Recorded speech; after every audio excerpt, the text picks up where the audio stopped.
A perfect vineyard wedding set against rolling hills and curated smiles. But beneath the roses and silk, something festers. One woman stands alone, elegant, composed, while laughter erupts around her. She's not welcome, not truly. A single. Phrase slices through the air like glass. Wrong skin tone for this wedding. And just like that, the fantasy cracks. What happened that led to this moment? How far will people go to protect a perfect image? And who finally dared to walk? Stick around. The ending? You won't see it coming. Subscribe for more true story retellings that reveal the truth behind the smiles. And drop a comment with where you're watching from. The Napa Valley sun hung low, painting the vineyard in strokes of gold and amber. Soon as Janice Taylor's black SUV rolled to a stop at the entrance of the sprawling Bennett estate. At 27, Janice carried herself with the poise of someone who'd learned to navigate rooms that didn't always welcome her. Her cobalt blue dress hugged her frame, its tailored lines both bold and restrained. A careful balance she'd mastered over the years. Gold pins gleamed in her braided hair, catching the fading light like tiny stars. Yet beneath her polished exterior, a familiar unease churned. This wasn't just a wedding. It was a return to the family that had raised her, molded her, and more, often than not, reminded her she'd never quite fit. The valet, a young man in a crisp white shirt, approached with a practiced smile that faltered when his eyes met hers.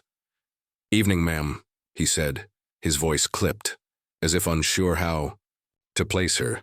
Janice handed over her keys, her lips curving into a smile that didn't reach her eyes.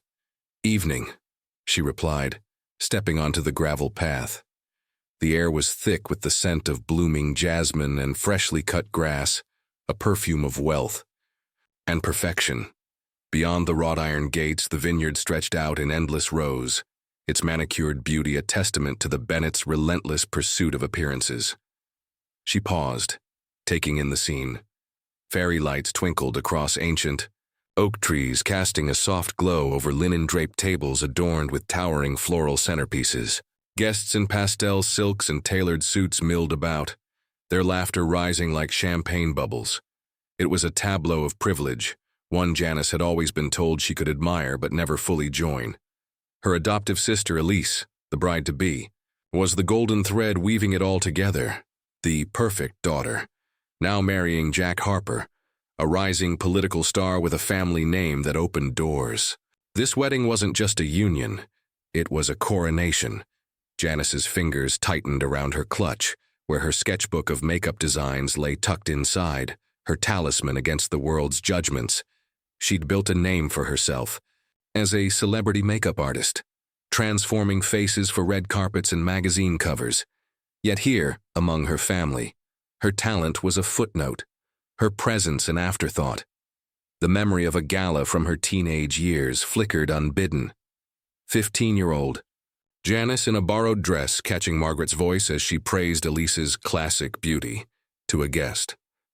"Janice is unique," Margaret had said, the word sharp as a blade.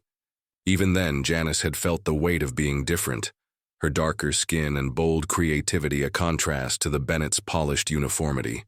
Shaking off the memory, she squared her shoulders and moved toward the check-in table near the garden's entrance. The crowd parted slightly, their glances brushing against her, some curious, others dismissive. A woman in a peach gown, her pearls gleaming, mistook Janice for staff. "Oh, could you fetch me a sparkling water, dear?" she asked, her tone airy. Janice's smile tightened.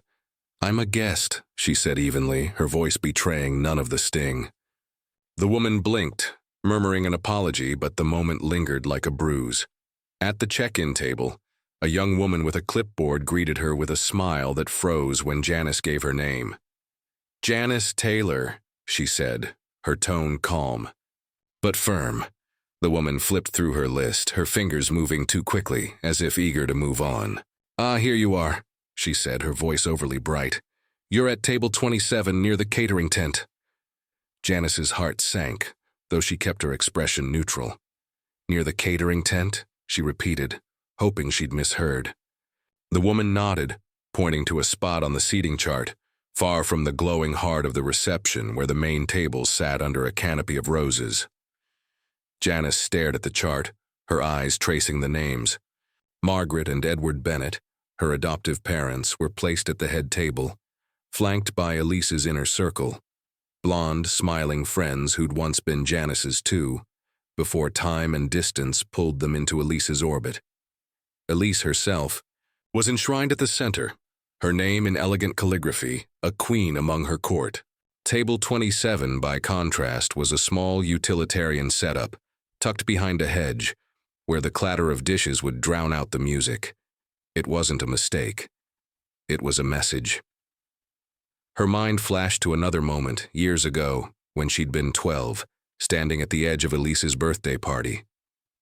She'd worn a new dress hoping to blend in, but Margaret had gently steered her to the kitchen to help out, whispering, "Let Elise's friends bond." The other girls, giggling and fair-haired, had barely noticed her absence. Now, standing before the seating chart, Janice felt that same invisible hand pushing her to the margins. She took the place card, its gold cursive mocking her with her name, and forced a smile. "Thank you," she said, her voice steady despite the heat rising in her chest. The woman nodded, already turning to the next guest. Janice stepped away, her heels sinking slightly into the soft earth, and made her way toward the gardens. Heart. The crowd swirled around her, a sea of ivory skin and honeyed hair, their ease a stark contrast to the tension coiling in her shoulders. She caught sight of Margaret across the lawn, adjusting Elise's veil, her face alight with pride. Edward stood nearby, shaking hands with a senator, his laughter booming. Neither glanced her way. Janice paused by a fountain, its marble cherubs glistening under the lights, and let the sound of trickling water steady her. She wasn't a child anymore, begging for a place at the table. She was a woman who'd built a career, a life, despite the Bennett's indifference. Yet the ache remained, sharp and stubborn, a longing to be seen not as an exception but as family. Her fingers brushed the clutch, feeling the outline of her sketchbook. It held designs she'd poured her soul into, bold, vibrant looks that had graced billboards and runways. It was her proof, her truth in a world that too often looked past her. The music swelled, a string quartet signaling the ceremony's start. Guests began to drift toward the arched trellis where Elise would soon appear, radiant and untouchable. Janice lingered, her place card heavy in her hand. She could walk away now, slip back to her car, and leave this gilded cage behind.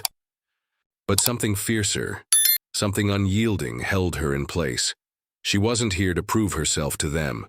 She was here to witness, to stand in her truth, even if no one else saw it.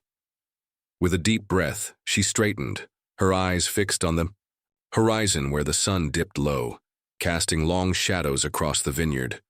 The night was just beginning, and so, in its quiet way, was her reckoning. The vineyard's golden glow deepened as twilight settled over the Bennett estate, the ferry, lights flickering like fireflies against the darkening sky. Janice Taylor stood by the fountain, her cobalt blue dress catching the soft sheen of the evening, her braided hair a crown of quiet defiance. The place card in her hand felt heavier than it should, its gold cursive spelling out her name, and her exile to table 27, tucked away near the catering tent. The music from the string quartet swelled, urging guests toward the ceremony, but Janice's feet remained rooted, her gaze fixed on the crowd where her adoptive family held court. She wasn't ready to sit yet, not in the shadows they'd assigned her, not without answers. She wove through the throng, her heels clicking softly against the stone path, each step a deliberate act of presence. The guests, draped in silks and suits, barely registered her, their laughter and clinking glasses forming a wall of indifference. Across the lawn, Margaret Bennett stood radiant in a cream gown, fussing over Elise's veil with a tenderness that made Janice's chest ache. Edward, her adoptive father, loomed nearby, his silver hair gleaming as he charmed a cluster of business associates. Elise, the bride, glowed like a star, her laughter bright and effortless, her designer gown a cascade of ivory lace. They were a tableau of perfection, a family portrait Janice had never been invited to join. Her mind flickered to a memory, sharp and unbidden. 18-year-old Janice clutching a local art award for her makeup designs, her heart swelling with pride. At the family dinner that night, Margaret had barely glanced at the certificate, instead gushing over Elise's debate trophy. "Law's a real career, darling," she'd said to Elise, her smile tight when it turned to Janice. "Your little hobby is charming." The dismissal had burned, a reminder that Janice's passion, her art, was always less in their eyes. Now, standing in the vineyard's opulence, she felt that same sting, magnified by the place card's silent verdict. Janice approached Margaret, her voice steady but soft, careful not to disrupt the scene. "Mom, can we talk for a moment?" she asked, the word mom tasting foreign on her tongue. Margaret's eyes flicked to her, irritation flashing before she smoothed it away. "Janice, we're busy," she said, adjusting Elise's veil with a practiced hand. "Can't it wait?" Elise glanced over, her smile sharp and fleeting. "Yeah, Jan, it's kind of a big day," she said, her tone dripping with condescension, as if Janice were a child tugging at her skirt. "It's about the seating," Janice pressed, holding up the place card, her fingers steady despite the tremor in her chest. "I'm at table 27 near the catering tent, is that right?" Margaret sighed, a sound heavy with impatience, and finally turned to face her. "We had to prioritize Elise's closest friends, dear," she said, her voice syrupy but cold. "You understand, don't you? Weddings are complicated." The words landed like a slap, their casual dismissal cutting deeper than any outright rejection. Janice's gaze shifted to Edward, hoping for a flicker of support, but he avoided her eyes, his jaw tight as he murmured something to a guest. Elise chimed in, her voice saccharine. "It's just a seat, Jan. Don't make it a thing." The phrase was a blade, slicing through Janice's hope that this was a mistake, a mix-up she could fix with a quiet word. No, this was deliberate, a calculated push to the margins where she'd always been kept. She forced a smile, brittle but intact, and nodded. "Of course," she said, her voice even, betraying none of the fire burning in her chest. She turned away, the place card crumpling slightly in her grip, and made her way to table 27. The path wound behind a hedge, where the vineyard's polish gave way to the practical. Stacks of crates, the clatter of dishes, the faint scent of grease from the catering tent. The table itself was small, its white cloth slightly askew, surrounded by folding chairs that looked like an afterthought. No floral centerpiece here, just a single candle flickering weakly against the evening breeze. Janice sat, her posture straight, her clutch resting on her lap. The noise of the catering staff filled the air, a stark contrast to the lilting music from the main garden. She smoothed the place card on the table, its elegance a cruel irony. Across the hedge she could hear the guests chatter, their voices rising in praise of Elise's beauty, her brilliance, her perfect life. "She's a vision," one woman gushed. "The Bennets must be so proud." No one mentioned Janice, the sister who'd grown up in the same house, shared the same name, but never the same light. Her eyes drifted to a group of old high school friends, Sarah, Claire, and Emily, now part of Elise's inner circle. They passed by, their gowns shimmering, their laughter bright. Janice caught Sarah's eye, and for a moment, she thought there might be a spark of recognition, a nod to the nights they'd spent dreaming of futures beyond Napa. But Sarah's smile was lukewarm, a fleeting, "Oh, Janice, you're here," before she rejoined the others, her back turning as if Janice were a stranger. The rejection, subtle but sharp, settled like dust in her throat. A guest at a nearby table, his tie loosened, leaned over. "You're in makeup, right?" he asked, his tone patronizing. Kind of an, unconventional choice, compared to Elise's law career. Janice's smile tightened, her professionalism a shield. "It's my passion," she said simply, but the implication lingered. Her work, her life was less. She opened her clutch, pulling out her sketchbook, its pages filled. with vibrant designs, swirls of color, bold lines, looks that had transformed faces and told stories. Her fingers traced a new sketch, inspired by the vineyard's sunset, its golds and purples bleeding into one another. This was her truth, her anchor, a world she'd built despite the Bennetts' dismissal. The memory of that award dinner surfaced. Again, Margaret's words echoing, "Your little hobby." But it wasn't little. It was her lifeline. The ceremony began, the quartet's music softening as guests took their seats under the rose-draped trellis. Janice stayed where she was, the hedge a barrier between her and the celebration. She could see Elise's silhouette, radiant and untouchable, as she prepared to walk down the aisle. Margaret and Edward stood proud, their smiles polished for the cameras. Janice's heart twisted, not with anger but with a quiet, stubborn hope she couldn't shake. Maybe, just maybe, they'd see her tonight. Not as the charity case, the outlier, but as their daughter. She tucked the sketchbook away, her resolve hardening. She wouldn't beg for their attention, not anymore. But she wouldn't vanish either. She'd sit at their table, in their shadows, and hold her ground. The night was young and Janice Taylor was far from done. The Napa Valley night wrapped the vineyard in a velvet hush, broken only by the clink of glasses and the distant hum of the string quartet now playing a mournful waltz. Janice Taylor sat at table 27, her cobalt blue dress a stark contrast to the utilitarian white cloth before her. The candle's feeble flame flickered, casting shadows across her sketchbook, where a half-finished design of sunset hues lay open, a quiet rebellion against the exile imposed by her adoptive family. The place card, with its mocking gold cursive, rested beside it, a reminder of her assigned place, near the catering tent, far from the glowing heart of Elise's wedding. The hedge behind her muffled the guests' laughter, but not enough to shield her from their words, their world, where she was always an afterthought. Janice's fingers tightened around her pencil, her breath steady despite the ache in her chest. The ceremony had ended, and the reception was in full swing. Guests swirling under the fairy lights like figures in a painting she could never step into. She'd watched from her corner as Elise, radiant in ivory lace, floated down the aisle, her smile a beacon of curated perfection.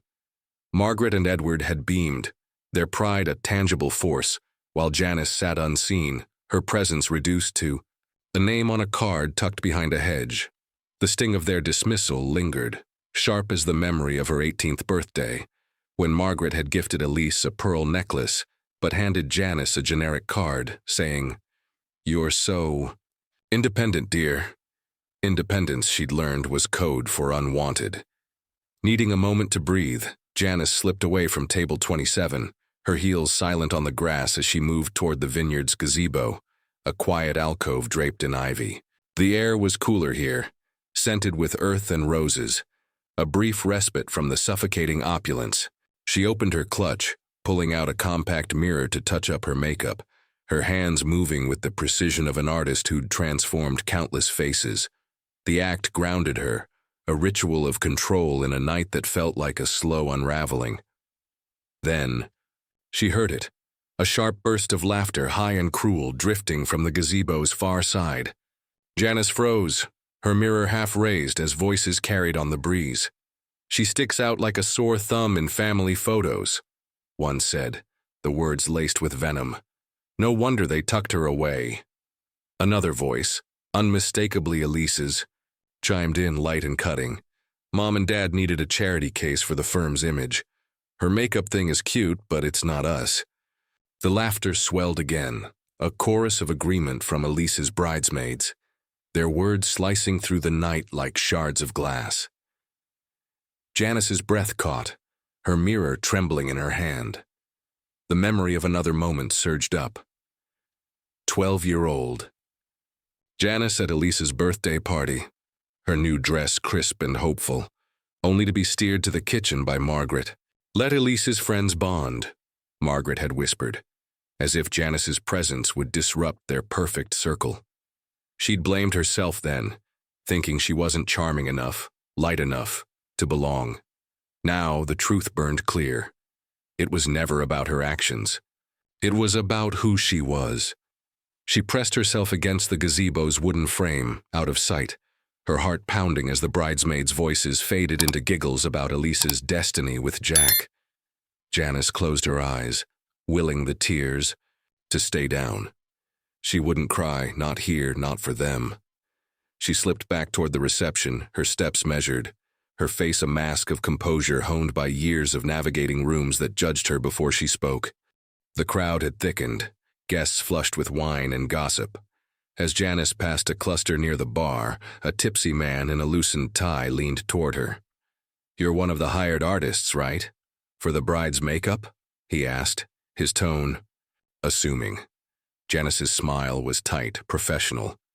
"No, I'm a guest, Elise's sister," she said, the words steady despite the irritation flaring within.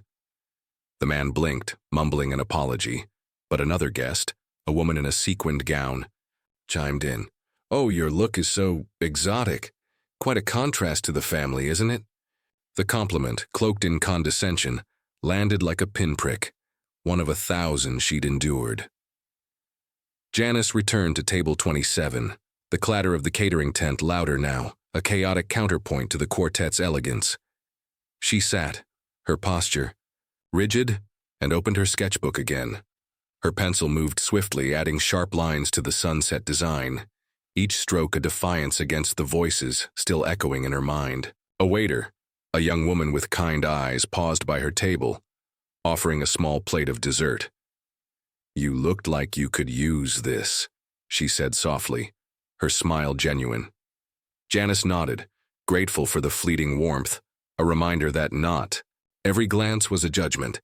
Across the hedge, she heard a guest gush, "Elise is a vision. The Bennetts have outdone themselves." The words twisted the knife deeper. Janice's eyes drifted to the main garden, where Elise laughed with her friends, her gown catching the light like a halo. She was untouchable, the center of a world that had no room for Janice.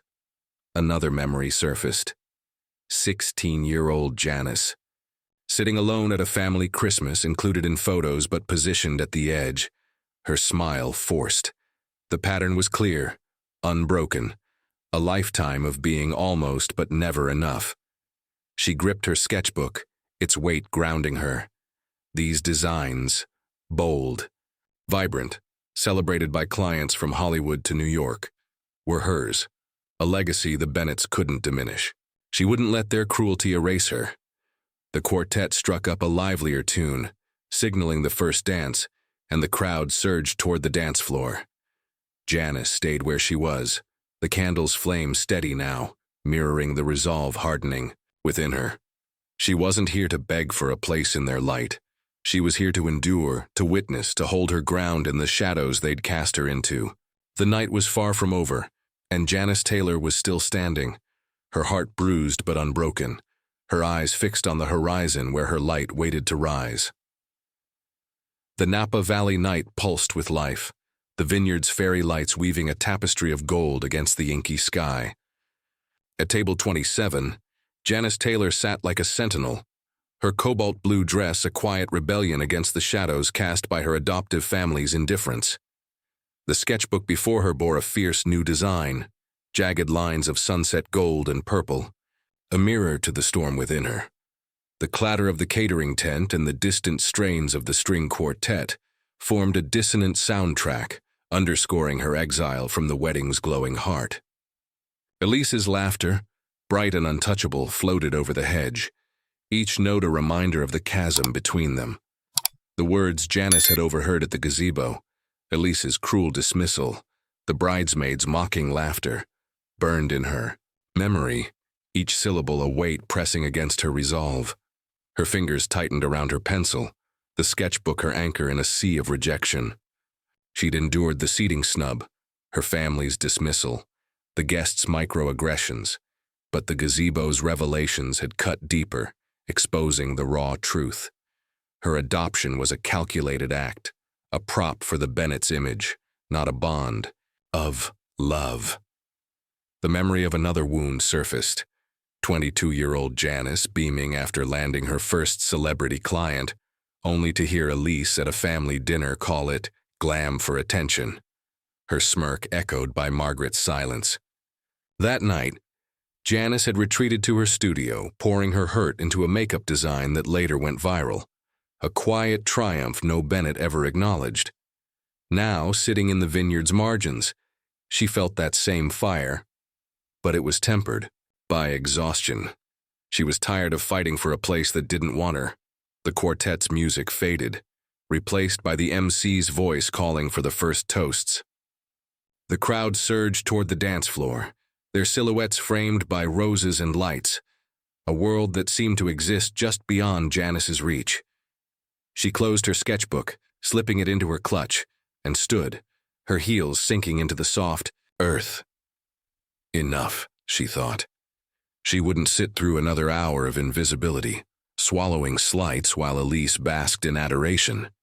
She moved toward the parking lot, her steps deliberate, the cool night air a balm against the heat of her anger. The vineyard's opulence receded behind her, its beauty a hollow promise she no longer believed in. As she neared the gravel path, a voice broke through the hum of the night. Leaving so soon? It was warm, assured, with a hint of curiosity that made her pause. She turned to see a man in a tailored charcoal suit, his dark eyes catching the light like polished obsidian. He was older, perhaps mid-40s, with a presence that commanded attention without demanding it. "I noticed you earlier," he said, stepping closer, his smile genuine but measured. "You have a way of standing out, even in a crowd like this." Janice's guard went up, her experience with flattery tainted by the evening's condescension. "I'm just heading out," she said, her tone polite but firm, her clutch held like a shield. The man tilted his head, undeterred. "I'm David Caldwell," he said, extending a business card. "Creative director at Horizon Media. I've seen your work. Those looks for the Met Gala last year? Stunning. Your clients can't stop raving about you." His words were specific, grounded in knowledge, not empty praise. Janice hesitated, glancing at the card, its sleek design embossed with his name and title.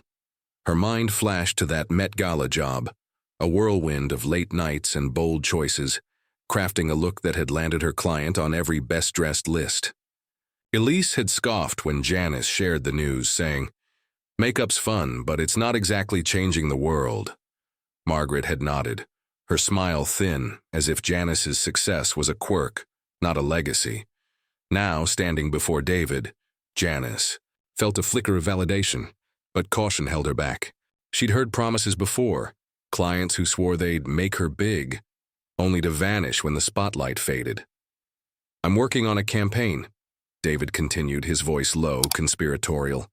"High-profile global reach. We need someone with your vision, someone who can tell a story through color and light.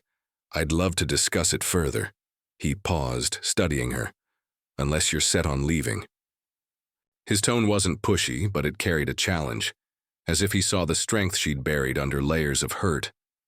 Janice took the card, her fingers brushing the crisp edge.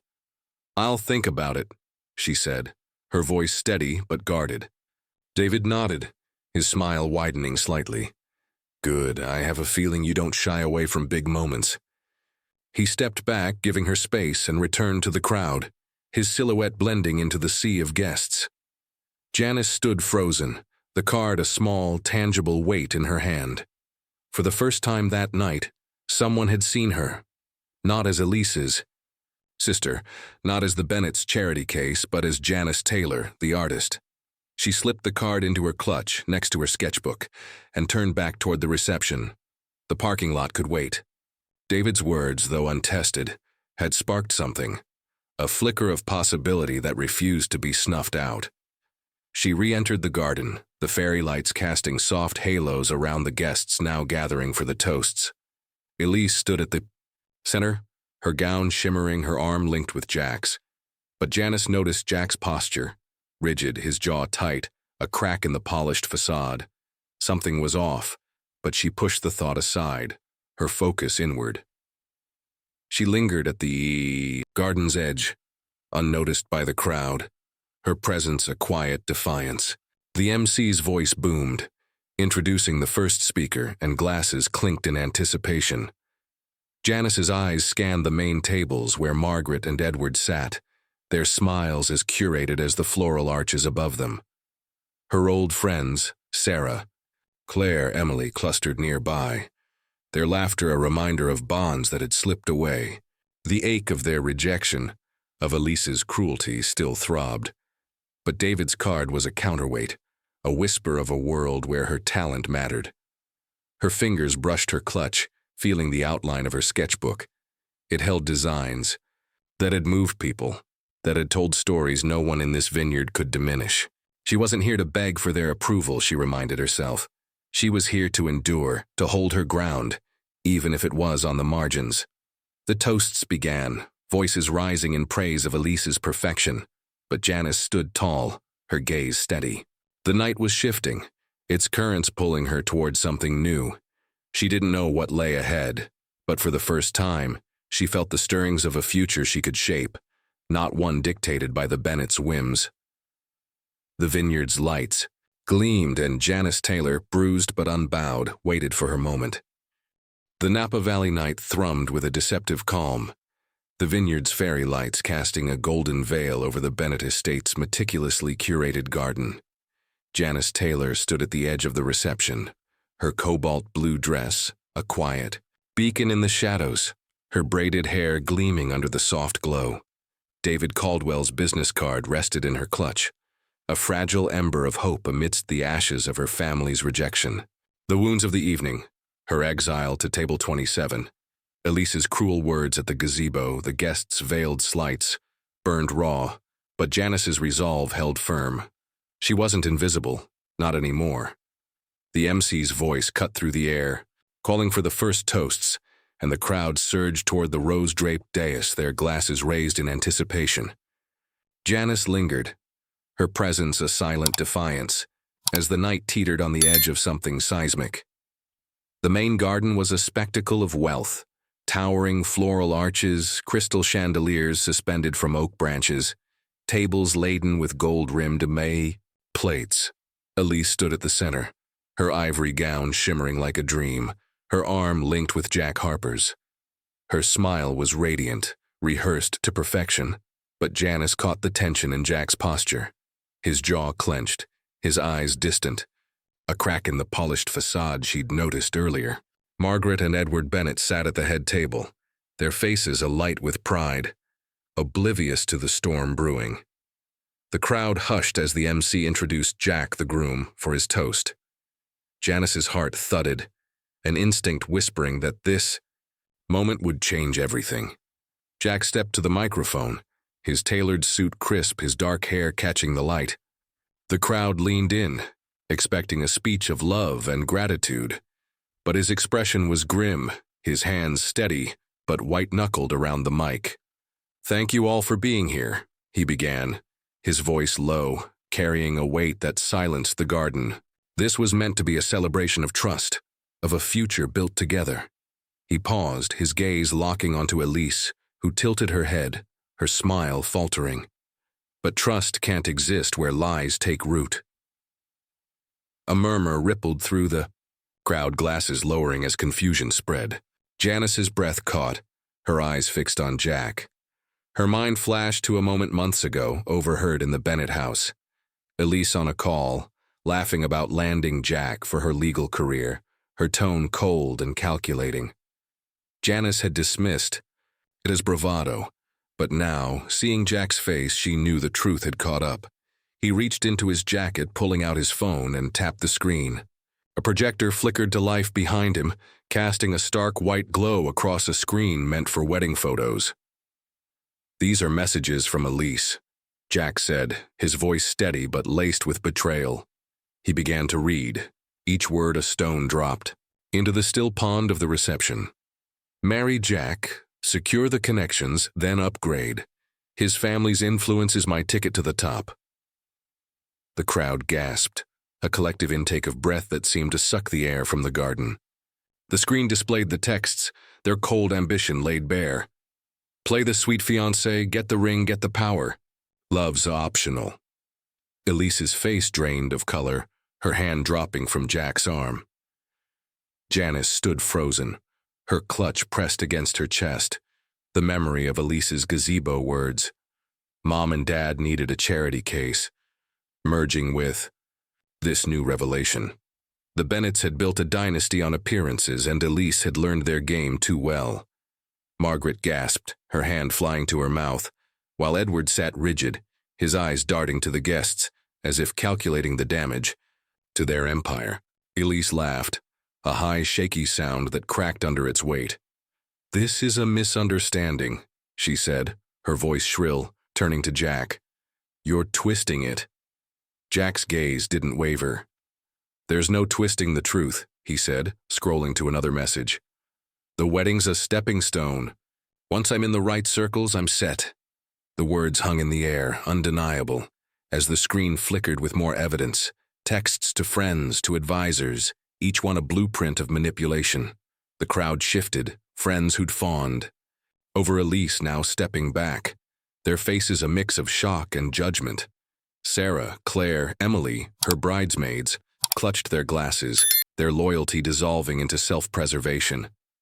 Elise's composure shattered, her hands gripping her gown. As she turned to her parents, "Mom, Dad, say something," she pleaded, but Margaret's face was ashen, her hands fluttering uselessly, while Edward stared ahead, a pillar crumbling from within. The silence from the head table was deafening, a betrayal deeper than Jack's words. Elise's eyes, wild and desperate, scanned the crowd, landing on Janice at the garden's edge. For a moment their gazes locked, and Janice saw the raw panic beneath Elise's fury, the unraveling of a woman who'd bet everything on a lie. "You!" Elise screamed, pointing at Janice, her voice a jagged edge. "You did this. You've always been jealous, always scheming to ruin me." The accusation sliced through the air, heads turning, whispers flaring like sparks. Janice felt the weight of every stare, the familiar sting of being the outsider, the scapegoat. But this time she didn't flinch. She stepped forward, her heels firm on the grass, her voice calm, clear, cutting through the chaos. "I didn't do this," she said, her eyes steady on Elise's. "You built this." The simplicity of her words landed like a thunderclap, grounding the moment in truth. The crowd stilled, their murmurs fading, as if Janice's quiet strength had shifted the air itself. Elise's hand dropped, her chest heaving, her gown crumpling as she staggered back. For the first time she looked small, stripped of the radiance that had defined her. Janice stood tall, her presence no longer marginal but undeniable, a figure the garden could no longer ignore. Jack lowered the microphone, his shoulders sagging slightly, the weight of his decision etched into his face. He glanced at Janice, a fleeting acknowledgement of her steadiness, then turned to the MC. "There's no wedding," he said simply, and walked off the dais, the crowd parting like a sea. Elise let out a choked sob, her hands clawing at her veil, tearing the delicate fabric. She turned to her parents again, but they remained frozen, their empire of appearances in ruins.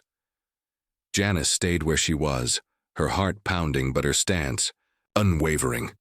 The fairy lights flickered, casting long shadows across the garden, where the once vibrant celebration now lay fractured. She felt no triumph, only a strange clarity, as if the night had peeled back the layers of her family's lies to reveal the truth she'd always known. They'd never seen her, not really. But now, standing in the wreckage of their illusion, she saw herself, whole, unbroken, and free to choose what came next. The toasts were over, but the night was far from done, and Janice Taylor for the first time felt the ground beneath her shift in her favor. The Napa Valley night hung heavy, the vineyard's fairy lights dimming as if mourning the wreckage of the Bennett estate's grand illusion.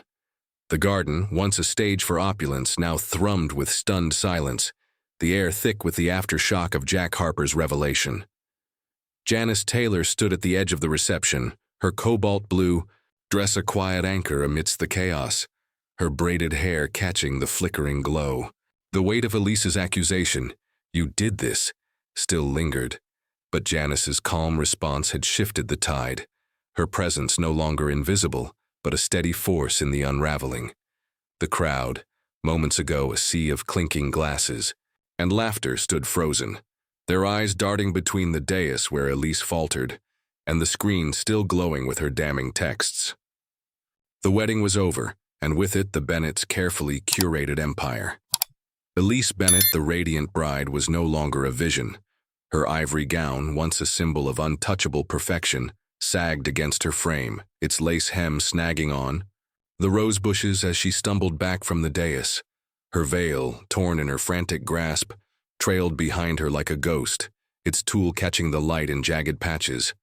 Her face, meticulously made up for the cameras, was a ruin, mascara streaking down her cheeks, her lips trembling with a mix of fury and despair. The crowd watched, their silence louder than any whisper as Elise's eyes swept the garden, searching for an ally, a lifeline, but none came. Janice's heart thudded, not with triumph, but with a strange, aching clarity. She saw Elise's panic, the raw unraveling of a woman who'd built her life on lies, and recognized the cost of that facade. Her mind flashed to a memory. 20-year-old Janice watching Elise manipulate a professor for a better grade, her charm a calculated weapon. Janice had dismissed it then, chalking it up to ambition, but now she saw the pattern. Every smile, every gesture, a step in a game Elise thought she'd mastered. The texts Jack had revealed, secure the connections, then upgrade, were not a misstep, but the blueprint of her soul, laid bare for all to see. Margaret Bennet rose from the head table, her cream gown pristine but her face ashen, her hands fluttering like trapped birds. She moved toward Elise, her steps mechanical, as if driven by duty rather than love. "Darling," she began, her voice thin, but Elise recoiled, her sob cutting through the garden. "Don't!" she screamed, her hands balling into fists. "You let this happen!" Edward remained seated, his silver hair catching the light, his face a mask of stone. The man who'd once commanded boardrooms and social circles was diminished, his authority crumbling as guests whispered, their judgment a rising tide. Elise turned to her bridesmaids, Sarah, Claire, Emily, whose laughter had echoed her cruelty at the gazebo. They stood clustered near the bar, their pastel gowns a mockery of their loyalty, their eyes averted. Sarah clutched her glass, her lips pursed, while Claire edged behind a floral arch, as if distance could erase her complicity. "You're my friends?" Elise pleaded, her voice cracking. But they offered only tight smiles, their retreat a silent verdict. The crowd, sensing the collapse, shifted uncomfortably, some slipping toward the exits, others watching with the cruel fascination of witnesses to a fall. Janice stood still, her clutch pressed against her chest, David Caldwell's card a quiet weight within. She felt the eyes of the guests brush against her, some curious, others pitying, but she didn't waver. Elise's accusation had tried to paint her as the villain, but Janice's truth, "You built this," had stripped away the lie. She saw now what she'd always sensed. The Bennets' love was conditional, a currency spent on those who fit their image. Elise, their golden child, had played by their rules, only to find them hollow when the spotlight turned. Elise stumbled through the garden, her gown catching on thorns, tearing further with each step. Her sobs grew raw, guttural, echoing off the oak trees as she pushed toward the vineyard's edge, where the manicured lawn gave way to wild vines. The fairy lights flickered, casting her shadow in jagged strokes, a broken figure fleeing the stage she'd crafted. Janice watched, her breath steady, her heart heavy with sorrow, not for Elise's pain, but for the family that had fostered it. Another memory surfaced, 16-year-old Janice sitting alone at a family Christmas, included in photos but positioned at the edge, her smile forced. The Bennets had always drawn lines, and Elise had learned to wield them, only to be cut by her blade. Margaret tried to salvage the night, moving among the guests with a brittle smile, her voice high and strained. "A misunderstanding," she murmured to a senator's wife, who nodded politely but stepped away. Edward finally rose, his movement stiff, and joined her, his hand on her arm, a gesture of control, not comfort. Their empire of appearances was fracturing, and no amount of charm could mend it. The wedding cake, untouched on its pedestal, loomed like a relic, its sugar flowers wilting under the chandelier's heat, a symbol of the sweetness that had soured. Janice's eyes drifted to the dais, where the projector screen still glowed, its text a silent accusation. The guests' whispers grew bolder, their voices dissecting Elise's ambition, her betrayal of Jack, the Bennetts' complicity. She always seemed too perfect, one woman muttered. They pushed her too hard. Another said, as if the family's flaws could be neatly explained. But Janice knew better. The Bennetts hadn't just pushed Elise. They'd sculpted her, rewarding her for mirroring their values, while casting Janice aside for daring to be different. A waiter passed, the same young woman who'd offered Janice dessert earlier, and their eyes met. She gave a small nod, a gesture of respect that warmed Janice's chest. It was a stark contrast to the guests' fleeting glances, their pity cloaked in curiosity. Janice's fingers brushed her clutch, feeling the outline of her sketchbook, its designs a testament to a life she'd built despite the Bennetts' dismissal. She didn't need their table, their light, their love. She never had. Elise's cries faded as she vanished into the vineyard's shadows, her flight a final act in the drama she'd scripted. The garden felt cavernous now, its opulence hollow without her presence. The quartet hesitated, then struck up a tentative melody, a desperate bid to restore normalcy, but it fell flat, swallowed by the weight of what had unfolded. Guests began to gather their wraps, murmuring excuses, their departure a slow bleed from the celebration's corpse. Janice remained, her posture straight, her gaze steady. She felt no vindication, only a quiet sorrow for the lies that had bound them all, the Bennetts' pretense, Elise's ambition, her years of chasing their approval. But in this moment, standing amidst the wreckage, she saw herself clearly. Not the charity case, not the outlier, but a woman whose strength had carried her through a lifetime of exclusion. The night was fractured, its illusions shattered. But Janice Taylor stood whole, her heart bruised but unbroken, her eyes fixed on a horizon she could finally claim as her own. The Napa Valley night clung to the vineyard like a fading dream, its fairy lights dimming as the Bennett estate's grand illusion lay in ruins. The garden, once a stage for opulence, was now a graveyard of shattered expectations, the air heavy with the echo of Elise's sobs and the guests' stunned whispers. Janice Taylor stood at the edge of the chaos, her cobalt blue dress a quiet defiance against the shadows that had long tried to erase her. Her braided hair caught the flickering glow, a crown of resilience forged through years of exclusion. Elise's fall, her texts exposed, her betrayal laid bare by Jack, had cracked the Bennetts' polished facade, but it was Janice's steady presence, her calm, "You built this," that had anchored the storm. Now, as the crowd dispersed, she felt the weight of their world lifting, replaced by a clarity sharp enough to cut.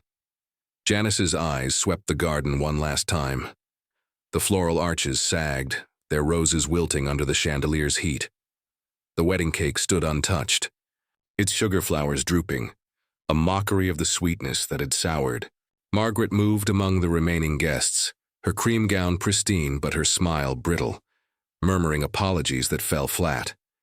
Edward trailed her, his silver hair dulled by defeat, his authority reduced to a hollow gesture.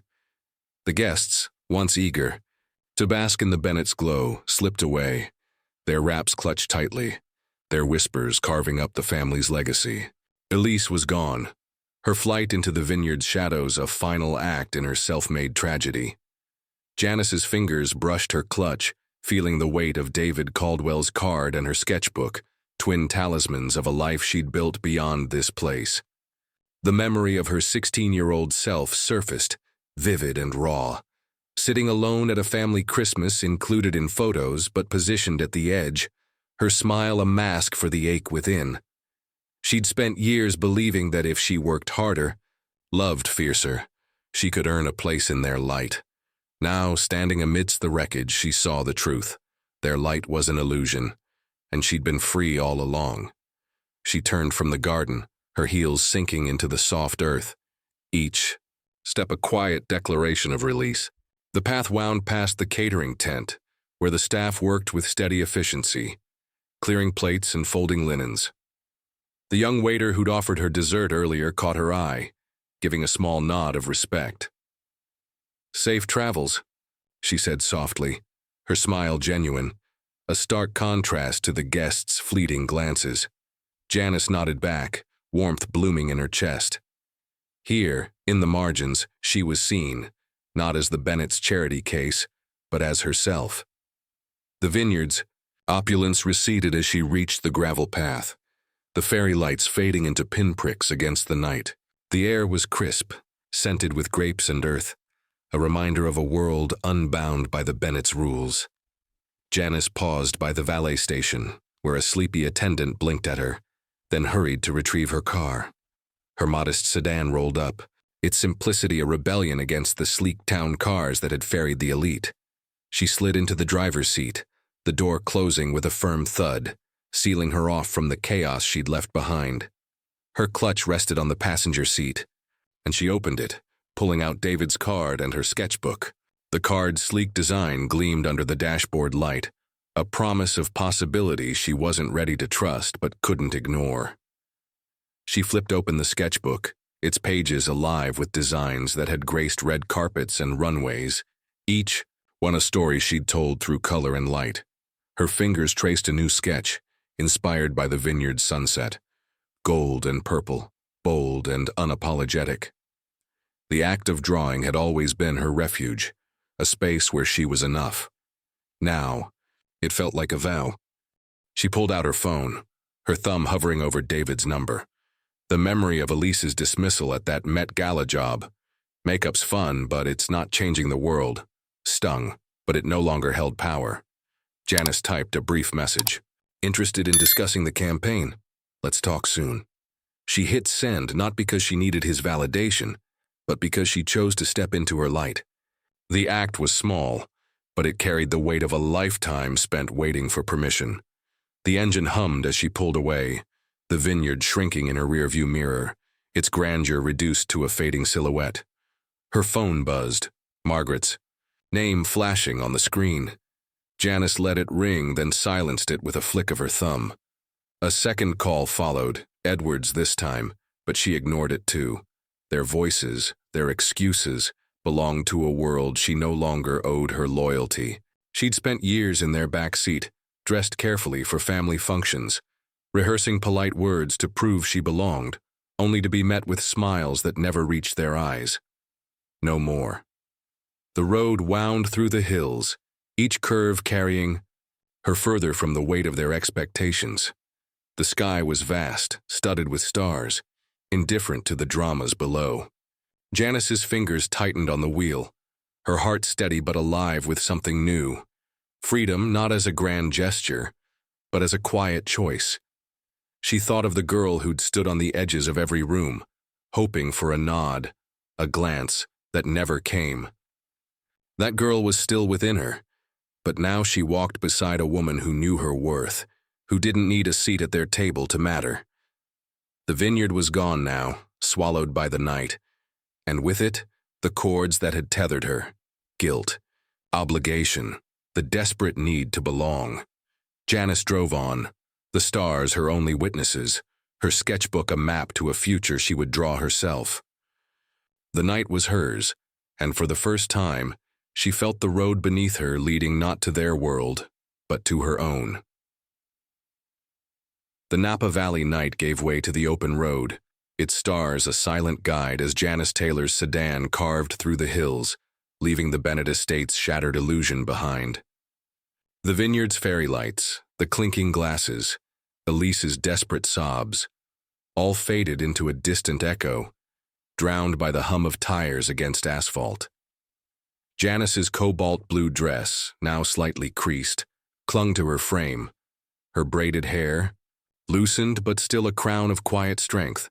Her clutch lay on the passenger seat, David Caldwell's card and her sketchbook within, twin beacons of a future she was only beginning to claim. The weight of the evening, her exile to table 27, Elise's cruelty, the family's collapse, lingered, but it no longer bound her. Each mile carried her closer to freedom, not as a destination, but as a state of being she was finally ready to embrace. The road wound toward the Pacific, the air growing sharp with salt and possibility. Janice's phone buzzed again, Margaret's name, then Edward's, their calls a final tether to a world she'd outgrown. She silenced them without a glance, her fingers steady on the wheel. The memory of a family dinner at 24 surfaced, vivid and bittersweet. Janice, fresh from a viral makeup design, sharing her pride, only to hear Elise scoff, "It's just makeup, Jan." Margaret had nodded, her smile thin, while Edward changed the subject. That night, Janice had retreated to her studio, pouring her hurt into a look that graced a magazine cover, a triumph they never acknowledged. Now, driving through the dark, she saw that moment for what it was, not her failure but theirs. She pulled off the highway at a coastal lookout, the Pacific stretching before her, a vast expanse of steel-gray water glittering under the stars. She stepped out, the breeze catching her braids, tugging them like an invitation to let go. The cliffs loomed, their jagged edges softened by moonlight, and the ocean roared below, wild and ungovernable. Janice stood at the edge, her heels sinking into the sandy earth, and inhaled deeply, the salt air filling her lungs. This was no vineyard, no curated stage for appearances. This was raw, indifferent, and hers. Her mind wandered to the girl she'd been, always on the margins, 16 at a family Christmas, smiling for photos but positioned at the edge, her presence tolerated but never celebrated. She'd spent years chasing the Bennetts' approval, believing their light would warm her if, she just tried harder, dimmed herself to fit. But their light was a lie, and in its absence she found her own. She opened her clutch, pulling out her sketchbook, its pages a testament to a life built despite their dismissal. The designs, bold, vibrant, celebrated by strangers, were her truth, her legacy, untouched by their judgment. Janice flipped to a blank page, her pencil moving instinctively, sketching a new look inspired by the ocean's churn, deep blues, and silvers, fierce and fluid. The act was a ritual, a reclaiming of her voice in a world that had tried to silence it. She thought of David's offer, his card, a promise she hadn't fully trusted but couldn't ignore. It wasn't about needing his validation. It was about choosing her path, stepping into a space where her talent could soar. The memory of Elise's words at the gazebo, "Her makeup thing is cute, but it's not us," stung, but it was a ghost, powerless against the woman she was becoming. Her phone lay silent now, the Bennetts' calls unanswered, their voices irrelevant. She didn't hate them, didn't crave revenge. She simply didn't owe them her life anymore. Not her silence, her obedience, her presence at gatherings where she was never truly seen. The ocean's rhythm steadied her, its relentless waves a mirror to her resilience. She'd survived their indifference, their cruelty, not by shrinking but by creating. Every design, every look, a defiance of their limits. Janice tucked the sketchbook away, her eyes tracing the horizon where the stars met the sea. She imagined a future unshaped by their expectations. Perhaps Maine, with its rocky shores and lighthouses, a place where she could be anonymous, where her skin, her art, her heart would need no explanation. The thought was a spark, not a plan. But it was enough. Freedom wasn't a single act. It was a series of choices, quiet and steadfast, made every day. She'd chosen to leave, to silence their calls, to draw this sketch. She'd chosen herself. The breeze grew cooler, the stars brighter, as if the night itself bore witness to her transformation. Janice's shoulders relaxed, the tension of the evening easing like a knot untying. She thought of the waiters.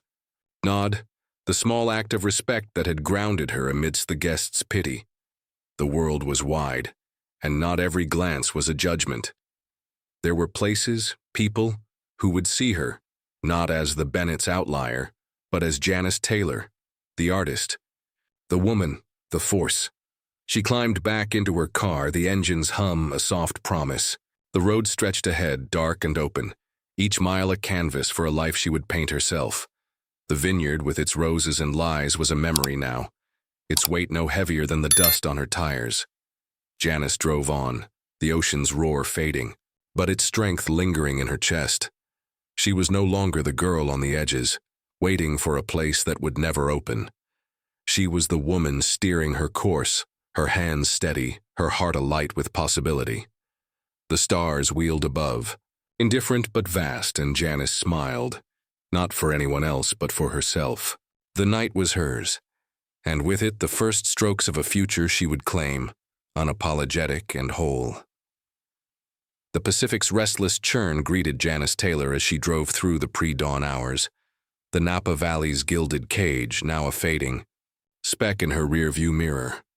Her cobalt blue dress, creased from the night's trials, clung to her like a second skin, her braided hair loosened but still a testament to her resilience.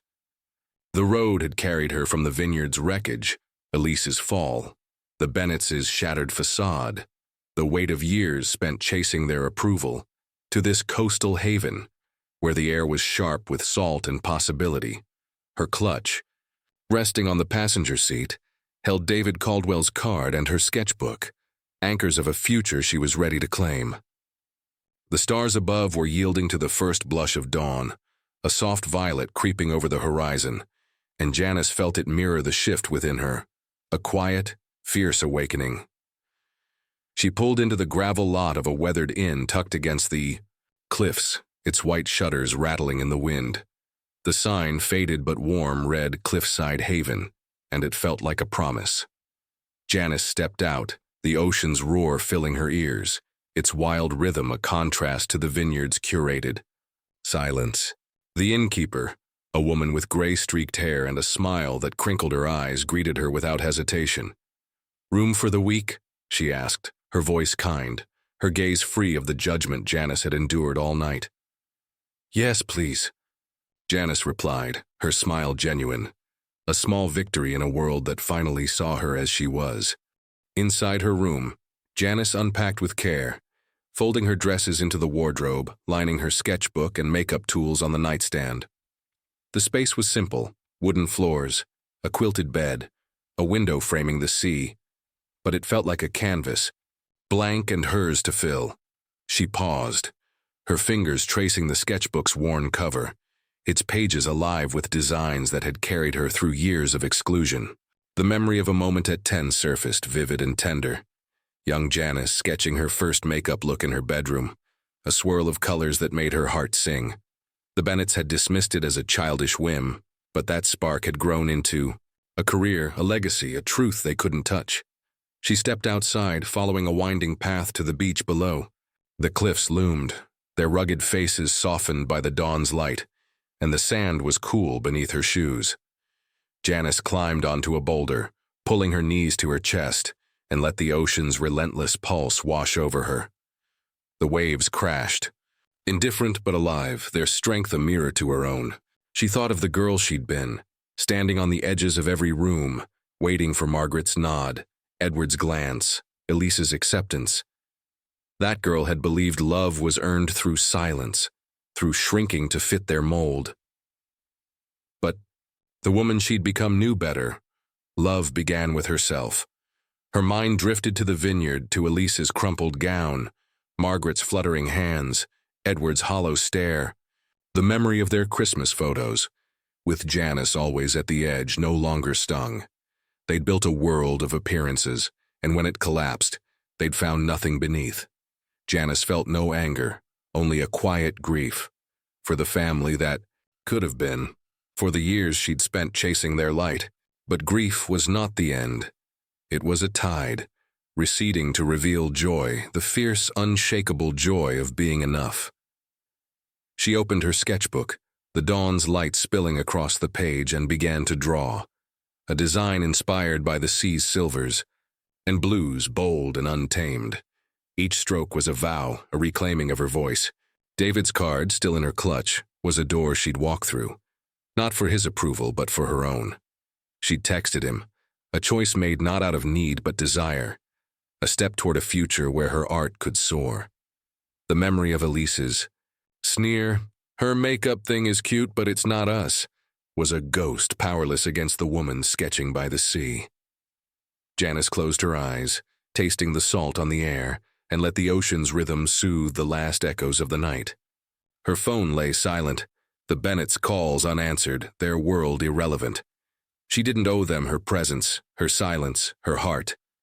The horizon stretched wide, a limitless canvas, and she felt the weight of possibility settle within her. Maine whispered in her dreams, rocky shores, lighthouses standing sentinel, but it was only one path among many. The future was hers, not a map drawn by others. The sun broke over the cliffs, its light warm against her skin, and Janice opened her eyes. The sea sparkled, each wave a new beginning. She thought of the girl who'd waited, and the woman who no longer needed to. She stood, brushing sand from her dress, and walked along the shore, her footsteps carving a path in the untouched sand. The dawn was hers, and with it, a life she would shape. Unapologetic, vibrant, whole. The ocean roared its approval, and Janice Taylor, free at last, stepped into herself, ready to paint the world with her colors. What an incredible journey we've shared with Janice Taylor, from the shadows of rejection to the dawn of her freedom. Her story reminds us that true strength lies in embracing who we are, no matter who tries to dim our light. What did you think of Janice's courage? How did her story resonate with you? Drop your thoughts in the comments below and let us know where you're listening from. We'd love to hear from you. A huge thank you for joining us on this emotional ride. If Janice's tale moved you, share it with someone who needs to hear it. And don't forget to subscribe for more stories that inspire and uplift. Until next time, keep shining your light. We'll see you soon.